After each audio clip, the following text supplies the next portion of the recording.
Hey everyone, welcome to In Her Shoes. We are talking today with Sandra Campos. I am so excited to bring this woman on. So all of you fashion, retail, technology people, you're going to love this interview. So she is here and I'm going to actually bring her on. Works. I think it's going to work. Yes! Oh my gosh. I was like, Sandra. So we've been having technical difficulties, but look, it worked. All it was like, okay. Here we are. I'm so happy to have you, Sandra. I am so excited to talk about your journey and you just creating, this company. So I said, like, all of the fashion and retail folks are going to love this interview because it's technology, it's fashion, it's education, and I'm so excited to dive right in. So I want to introduce you. You're the founder. Yeah, you're the founder of Fashion Launchpad. You're a mom. You're, a CEO, and you are a CEO. So I would love for you to just tell us a little bit more about yourself and your journey, and then we'll get into like why you created this company and the need, and we'll just kind of wherever the interview takes us. That's what I always say. That's great. That's great. Okay. Well, thank you. First of all, thanks for talking with me and asking me about, my own experiences and how that could potentially help anybody else, for whatever it's worth. I also, I always kind of knew what I wanted to do. So I grew up in Texas. I am first generation Mexican American. I was not surrounded by Vogue magazine or really luxury products at all, but somehow I was really always gravitating towards fabric and color and print. And my mother thankfully allowed me to change out the sofas, create cushions. I made drapes on a weekend. I would just do random things like that as I was growing up. And then as I was looking at a career path, I thought initially I was going to be a designer. That's what I thought at one point in time. But then I had a pattern making internship and I decided that was not for me. I was not good at it. I didn't enjoy it. And so I started looking at the people that were CEOs and presidents of companies and what their own trajectory was. So as I moved from Texas to New York, I started out working in retail and buying. And of course, this is at a time when I moved to New York when I was 20 years old and I was literally making $17,000 a year. So for you can't really survive on that. So I had to have 3 jobs. So I had a day job, an evening job, a weekend job, everything that just to keep myself afloat. And it was just about learning, everything. I would say for the first part of my career. It was also at a time when there were a lot more retailers. There were a lot of brands that were really big department store labels. And I had some great opportunities to really learn from companies and individuals at Donna Karan, at Ralph Lauren, spending a long time within those companies, and in each of those companies being a part of a startup. So now it would be called an entrepreneur because it's happening internally, starting new divisions. And within that, you do everything. So when you are starting up either a division, a business, you really have your hands in a lot of different places. So that was actually the best part about it because I was able to really learn a lot of different parts and a lot of different things about the business. So going from retail, working with consumers, I started really becoming a student of the consumer and looking for white space opportunities. And that's really what kind of got me really excited. I used to love the analysis of everything. This was before we had Google Analytics and before we had a lot of BI tools, but I really loved understanding business and understanding what the consumers were gravitating to and what we could do as a business to be able to help them in their lives. And, fast forward through different companies, I kind of just kept going up the ladder and I really focused on my own personal goals of hitting and achieving milestones by a certain age, or by, I was going to be a certain title by a certain age or make a certain amount of money by a certain age. And that's kind of what drove me back then to be able to do that. And, it just kept me moving. It kept me moving and kept me curious and kept me interested in different things. So I had a lot of great opportunities, but I also kind of forced those opportunities. And, now I'm talking about 2009. I had gone through a divorce. I had 3 kids under the age of 4. And I needed to figure out how I could actually have a life that was what I wanted it to be with my kids. And at the time I was at Ralph Lauren, I was traveling a lot, like multiple days a week, not getting home to 8 or 8:30 at night. And I just couldn't do that with young kids for me and my own sanity. And being a single mom, it was really challenging. So I created a company. And my business partner, Tony Melillo, who's still a very good friend of mine, he and I started a celebrity brand management company. And we did it because, number one, we had this sense that this was a niche in the market that wasn't being covered, and it wasn't at the time. And also because I had 3 small kids, I was watching Disney Channel every weekend with them. So I knew Selena Gomez, I knew Miley Cyrus, I knew these girls. And so we went after Selena Gomez, and we actually created a business for her. And we had a brand with her for 6 years. We developed that brand from beginning in terms of product development all the way through, servicing the customer and going to create events along with her concerts and all the different engagements that she had back then. So it was also at a time when e-commerce was really just starting. There was only Facebook as a platform. So the amount of learning that took place back then, because you were really learning as things were being developed. And it was all about authentic engagement. Selena's the best at it. And for us, in terms of building a business, it was very much about making sure that we were on top of what the trends were, what her littles, which were her audience members at the time, which were younger and now Gen Z, what they were interested in and what we could do to continue to be relevant and stay relevant for her. So that was a great experience. But then when she turned 21, that business ended, and I went back into corporate. And so I had a great opportunity to go and run Juicy Couture and bring that brand back to relevance. These great early 2000 brands that had so much going on when they were relevant back then. Yeah. And it was like, how do you take it and how do you make it more relevant? So we were doing some great things, focusing on e-commerce, creating these centers of excellence, and really trying to create digital facing brands, because they were never going to be digitally native, but they were more digitally facing, right? So they could have some sort of a digital footprint. So, that's what I did. And then from there, I had, one of the things that I've learned for sure over time is that you need to have great partners. And it doesn't necessarily mean a business partner. It just means partners within your business. And whether that's your counterparts, your colleagues, your mentors, your boss, or people that work for you, great partners and people really help build a business. One person does not a business make. So you really need to have great people. I was fortunate to have Nathan Jendon, who was the creative director of one of the brands I oversaw, BB, at the time, and he was going back to Diane von Furstenberg DVF, and he said, you need to meet her. And so he brought me to meet her, and I did, and several months later, I joined as their CEO. So that was a very pivotal point in my career, because number one, it was not about going to a business that had just a name on a label, but it was actually something that had very, very much a purpose brand. And as business has changed over time, this new generation is very much focused on purpose and mission and aligning values with the companies that they support. And for us at DVF, it was all about empowering women and inspiring confidence. And she's been doing this for 45 years. And it was an amazing place to be, an amazing, exciting part to be a part of, to be able to really focus on community, focus on engagement, again, focusing on digital and making sure that that was the step that we were taking to be able to really transition the brand from a legacy business and traditional company to more of a digital one. So, that was really great until COVID hit.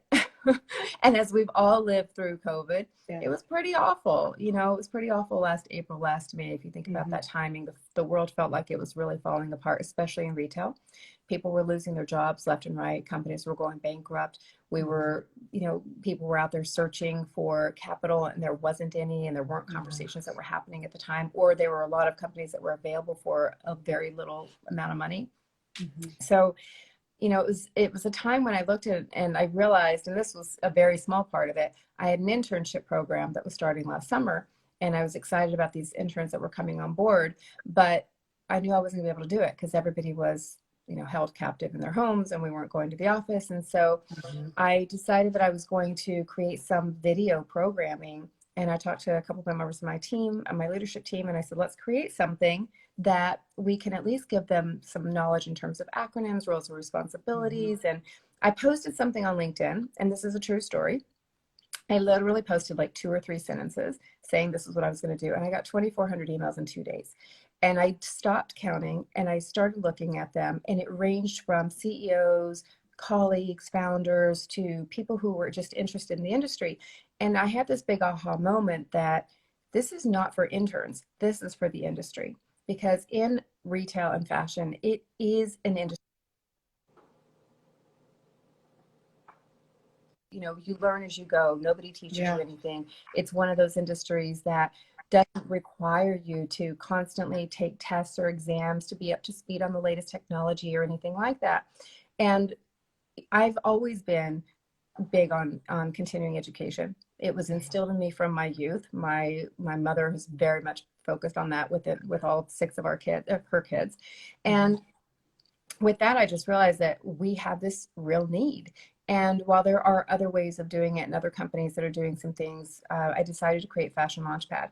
And Fashion Launchpad is a digital continuing education platform for retail and fashion, either pre-professionals, professionals, and C-suite executives. And essentially what it is these are master courses that are under 15 minutes on demand, and they talk about each topic within from product development all the way through e-commerce, finance, operations, supply chain management, etc. And within 15 minutes, you're hearing 3 different truly tactical takeaways that you can apply to your day-to-day. And I fully believe that this will help democratize the knowledge. We need to share knowledge, not hoard knowledge. So that's also a big part of it, where you can actually hear stories, you can learn from founders, learn from colleagues, learn from industry leaders who've been there, who've done it, who've navigated through this incredible change that we have and that we've been having in our industry. You know, there's a lot of changing before COVID, and now since COVID, we've had a very interesting year. A lot of retailers have actually come out of it very strong, and they've done it because they've been able to pivot online. But that requires new skills, new thinking, a lot of digital marketing, you know, a lot of new terminology that you may not have ever heard about in your career. So how do you get caught up? And Fashion Launchpad will do it. So that's why that's going to exist, and we'll be launching it actually for a small beta test run in this summer, and then we'll be launching it fully in September. That's amazing, Sandra. That's amazing, because the need just from a LinkedIn post, right? Yeah, and you know, people tell you what they want. That's the truth, you know, and people were very vocal about it. And I think that, again, it was at a time when it felt like the world was coming to an end and there was so much happening. And now if you look at it, you know, when I look at LinkedIn, which I'm obsessed with LinkedIn, but if I look at it now, all the jobs that are out there, and there's quite a bit, but it's all really digital e-commerce related. And that's amazing if you have those skills. If you've been taught in those companies, if you've been part of that, but if you haven't, if you've been part of a legacy brand, if you've been in one place for 10, 15, 20 years, how are you supposed to learn? How are you supposed to upskill? How are you supposed to reskill? And so, you know, where a lot of people don't have the time or the funds to be able to go back to school and spend $50,000+ a year to go back to school in the evenings or weekends or just take time off of work, this is a way to be able to help people gain more knowledge. Wow. And I love that they're like 15-minute, like they're short, right? Because who has time? I mean, there's some or attention span. Yeah, right. For like hours, like, you know, sometimes like podcasts are like an hour, 2 hours. You're like, oh my gosh, right? But this is like such like bite-sized pieces of training, which is amazing. And you've come from the industry, so you know, right? Like what is, you know, kind of the loopholes or kind of the blind spots, right? Because there is some blind spots, and we have to kind of navigate through that. So, what would you tell people? Because this was obviously a need, you know, like if anyone is like wanting to learn more or start something like you did, what would you tell people? Because like it was a need, but were you inspired to, it sounds like you were inspired to create change and innovation as well. But any kind of like anything throughout that process that came up for you that was like helpful, that you'd be like, oh, I listened to either my intuition, because I know you love horses. And I know like intuition is, my mom has 2 horses. I don't know. I think I told you that. My mom has 2 horses. She has a ranch and everything. So with the horses, right? Like it's very intuitive. So like, did you allow your intuition to guide it? Or, I mean, yeah, if you could tell me a little bit more about that whole process. Well, my horses did not have anything to do with it. But I mean, listen, the one thing that I can say for sure is whenever I have had regrets, it's been because I didn't follow my instincts. So what I am trying to do more of now is do exactly that, follow my instincts, because I've had 30 years of an education in this industry and experience, and I've made a lot of mistakes. I'm still making mistakes. We all do, but you learn from those. And so navigating through how to circumvent some of those mistakes, one thing again, as I would say, is just really listening to your own instincts of what you know, what you feel, and going with it. And sometimes they will be, those instincts might not be the right thing or the best thing at the time, but you can pivot easily. So for this, it was definitely about I felt the need. I saw what was happening. I had furloughed 75% of our team. We were closing down stores. It was really terrible. It just felt really awful. And for me, throughout all these years of being in the industry, I thought, well, if there's anything I can do this, right? I can help other people learn and navigate, because what I've always pushed myself to do is to learn new skills. So as I went from company to company and adding on digital and learning e-commerce and adding marketing and adding all these different components to it, I was able to really keep myself relevant and keep my own skill set relevant. And that's what I want and hope that people can actually do in a way that doesn't require going back and taking off 2 years from work or from home life. Yeah. So now with this, is it like a subscription service? Are you looking for expert? Like, what are you looking for? I know you probably have a big vision. I don't know if you can share all of it, but yeah, like tell us a little bit more about like your vision and what you're looking for. To me, it's such a needed resource. So yeah, I would love to hear more about it. Well, thank you for that question, because, one is that we do have industry leaders who are generously donating their time and coming on and providing these curriculum courses so that we can share.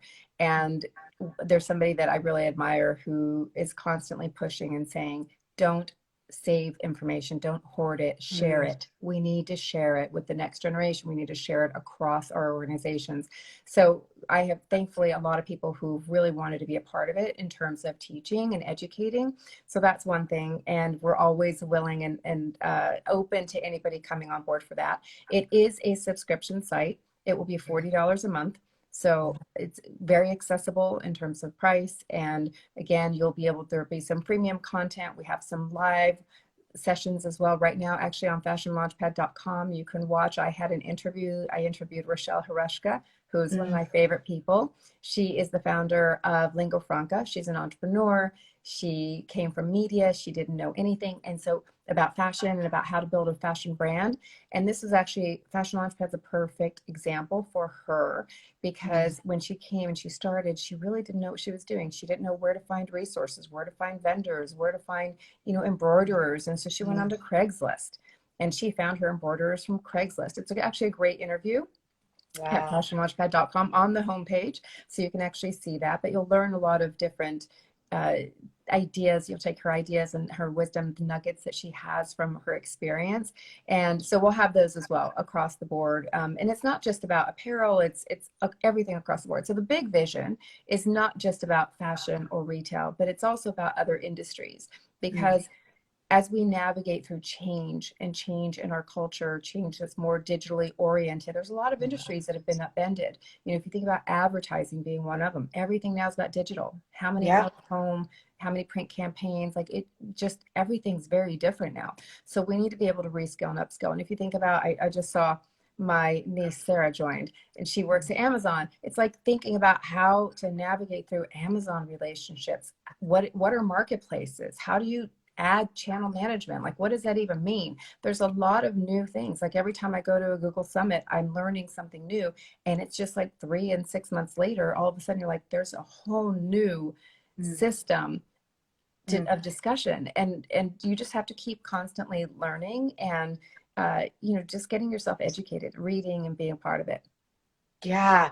And it's so good. Like this is such a perfect time. Like just with COVID, right? Like this came out of like just the like everything's digital. Like everyone was living through their phones or like it is. And like you said, it's just going to keep changing and evolving. And, the industries have to really keep up, And we have to keep up, because otherwise, we all become extinct in some way, Yeah. shape, or form. And, I think that no matter what, if you're curious and you want to keep growing and you have responsibilities, you want to keep moving up in your career, you can't be stagnant. You have to constantly be curious and and I think, and I believe that knowledge is confidence. And I say this a lot because it's so true. The more knowledge you have, the more confident you are. The more confident you are, the more you can raise your hand at the table. Then you can get a seat at the table. You have a voice at the table. You're making decisions at the table. And that's how we're going to help everybody kind of navigate through their own career, but take control of their own career and how much they can learn and go across and say, you know what? I came into this industry and I went into sales and I don't really like sales. Maybe I want to go into merchandising because I like product better, but I don't want to start from the beginning. How do I make sure that I understand enough to where I can actually become a merchandiser or an associate merchandiser coming from wholesale sales, as an example? There's Yeah. a lot of different ways to do it. And the other thing that I would say is that I've seen as well, I mentioned Rochelle Harushka, she's an entrepreneur in this industry, didn't come from the industry. I've met plenty of women, and not men yet, but plenty of women who have joined this industry, who've come in with an idea and started a business and really didn't know what to do. So they're looking for resources. And this is a resource that can be helpful in thinking through, what does your pricing need to look like? What is a markup? How do I even mark my products up? How do I know if these manufacturers are ripping me off? What's a costing sheet? What do I need to do to prepare? So, and then the other side of that is, I think, even from a finance standpoint, designers may one day decide that they're going to have their own collection, their own label, and they need to know what a P&L is. They need to know about cash flow statements. They need to know what supply chain needs are, because we've seen plenty of really famous designers who've gone out of business over time. And this is an area that always impacts, how you make money, how you build a business profitably. I love that. And you bring up such a good topic, because to me, what I've seen in my, like, just coaching people, everyone is reassessing what they want to do, or they're like, they're like, oh, a passion. Maybe I'll start like, a fashion line of, like, there's so many people starting new things. And like you said, maybe they haven't come from the fashion industry or advertising industry, and they want, like, that is where their passion lies. And like, how do you even know if you didn't come from that industry? Or like, there's little nuances too. Like, even if you're in the fashion industry and, you're in one department, sometimes you don't see the holistic business, right? So it's like, well, what are Right. they doing in that department? And you're not seeing like the whole like life cycle of the business, right? From P&L or start to finish. So I think it's brilliant, because you're giving people such an opportunity to learn, and in bite-sized ways. And it's open also to everybody, Right. like, Right. that's so empowering. Yeah, and that's really important to me. I think there's a couple things that I want to make sure that don't get lost. One is that I have a very short attention span myself. So I wanted it to be something that was able to be consumed in smaller segments. So under 15 minutes, you can do it on the bus, you can do it on, you commute home to work, you can do it during a lunch break. You can do that and really learn and say, okay, what are my takeaways, right? How can I actually apply that into my day-to-day? I wanted to make sure every single course has tactical takeaways that you can say, okay, that's what I learned from that. Because, there's a lot of things you can learn from people through listening to their journeys and their stories and being inspired. But also, how do I take that and actually apply it to my job or apply it to something that I want to do? So that's a really important part of what every course will actually have. I love that. Julia Isaacman. I just see Julia Isaacman join. Sorry, I had to say Yeah, that. yeah. Say hi to all the people. And I love what you said too, is sharing the knowledge. I've been in certain situations and even just certain positions where, like, the hoarding of the information, it's like, what are we doing? Like, we don't need to, right? It's like, the more we can share, it's like, and be collaborative and, just support each other. I think that's really important, especially like when the space is changing. It's a lot of things are going digital, and it's like, we all kind of need to like band together in a sense. Well, very much so. And I totally agree with that. I kind of grew up in the industry and also just in business, when there was a lot more female rivalry. And now you've got communities. Now you have women who want to support other women. It is a topic of conversation. It's what we all need to do. So guys do this really well. They do it really well. They go and bring their deals to their buddies, and they go to the golf course and they play golf, and they, like, all start. I mean, I'm telling you, because I hear this from all of them as well. Not all men out there, but I hear this from a lot of people that, this is what we don't do well as women. And so supporting others, sharing knowledge, providing information, trying to break down those barriers and not having this female rivalry, so that it's more of one of support. And I do believe that this next generation is much better at advocating for that and much more open to building communities and building it with strength. Amazing. So any like last words that you want to kind of leave the people with? And then I definitely want you to be like, head on over. I mean, get into your world, right? Like that's one thing, but yeah, any like kind of last things that you want to leave people with? I think it's important to always stay curious and learn. Just keep learning, because, no matter what, things are evolving and they change, and our industry changes faster than many other industries change. We can't stay stagnant. So, stay aware, look at everything, because it doesn't matter if it's apparel or if it's a handbag or if it's even a beauty brand. There's a lot of similarities in terms of branding, customer research, distribution channels, the messaging and the content that's delivered. And as everything changes, and it will continue to change, just stay aware and stay aware of what's going on in the trends, and just keep yourself educated. Love that. Yeah. I mean, and we've seen it with COVID. I mean, if that's not the best lesson, right? Of like staying curious and being able to pivot and change and all of that. So thank you. So where do you want people to go? What do you want them to do? Check you out? Like, tell us all the things. So fashionlaunchpad.com. You can go on to and sign up. We are going to be starting in smaller groups for beta testing purposes. We're going to be asking a lot of questions, and if you want to be a part of the incubator there, by all means, sign up for it. We're also going to have some freemium content. So like I said earlier, you'll be able to watch the interview with Rochelle Harushka, and sign up for it on LinkedIn. Follow us on LinkedIn. We're going to really start putting a lot more content out there. If you want to join, if you want to be involved, send us a message on LinkedIn, send me a message on LinkedIn. I check all of them. And, we want to involve you. We want to be able to build our community, because I also want to make sure that we get mentors and mentees out of this, and that we can build this community that helps one another, so that we can become a much more resilient industry. Sandra, thank you so much for just like your time, your knowledge, your wisdom, your energy. I just love that you're creating this. I think it's super powerful, super powerful. Thank you. Yeah, and you're creating an impact, which is then I always like to say, like, when you throw a pebble in the lake, it's like you're creating a ripple effect. So, that's what I see and what you've created and are creating. And I'm just so excited for it, and for you, and just for the industry and people in general. This is so needed. So I just want to thank you for your time and your energy and just everything. So well, thank you for sharing it, and thanks for letting me tell this story and the reason that it's existing. And there is a purpose behind it, and I really hope to be able to help impact people's careers and their choices in life. Amazing. Well, thank you so much. And then we'll be talking soon. And yeah, everyone watch the replay, share this video, to someone that you know. And then, yeah, we'll talk soon. So thanks, Sandra. Thanks, everyone. All right. Bye. Bye.